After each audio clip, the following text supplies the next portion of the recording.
Yeah, and once again, we're back. The couch is back. The family's back. We're back. All right, it's love over everything. Week something or other. I'm Paul. I'm making it great. Yes, we're in love, and each week we just want to pretty much tell y'all why. Pretty much, we're in love, and we feel like you should know why. Or how we stay in Or love. how we stay in love. Or how we stay in love. This is to thank y'all first of all for sticking with us. I want to apologize for not getting the video out like we were supposed to. You know, my wife wants to apologize to y'all for that. But we back like we never left. All right. So this week, last week we talked about setting goals. You know, this week we're going to talk about the machine that makes the goals work, and that's support. The support that you need from your spouse, and kind of what we've learned as far as what support looks like. Right? Right. All right. All right. This is Love of Everything. Let's get into it. All right.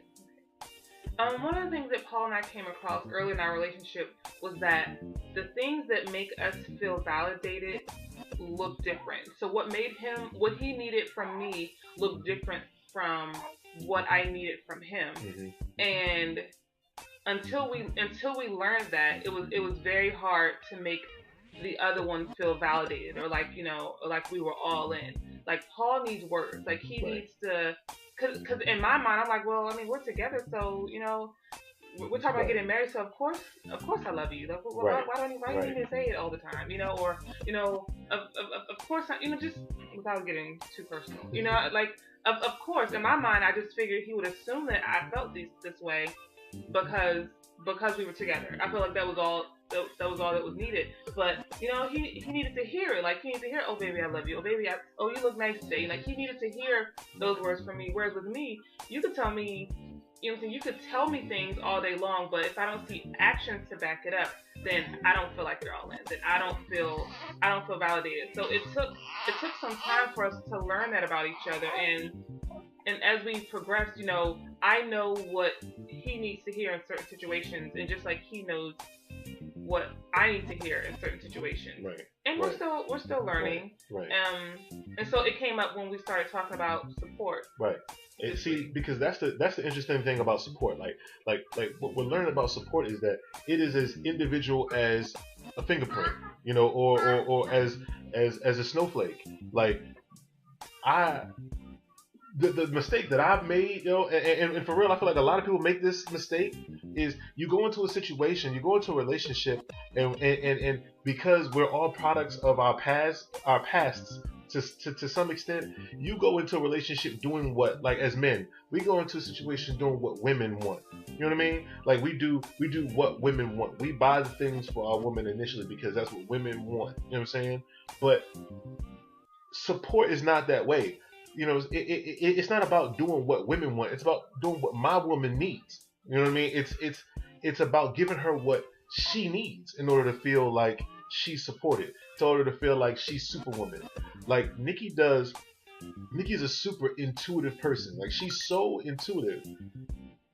There is nothing that I don't feel that I can accomplish if Nikki has my back, because Nikki has learned what it means to support me. And what she was just saying, like she's a show me person. Nikki most of y'all know me. When I get to going on with this, I go. You know what I mean? Like I'm swinging for the fences, but because that's what makes me feel validated. Words make me feel validated, so I have no shortage of it. But you'll be explaining to me why you love me, and I think you're this, and I think you're that. And really, all I want is a hug. Boom, boom. I just want you to hug me, but you're telling me all the reasons, a long list of things of why you love me, and I just want you to hug me. And that is it. So in order to make my lady feel like she was supported, I had to understand how she received support.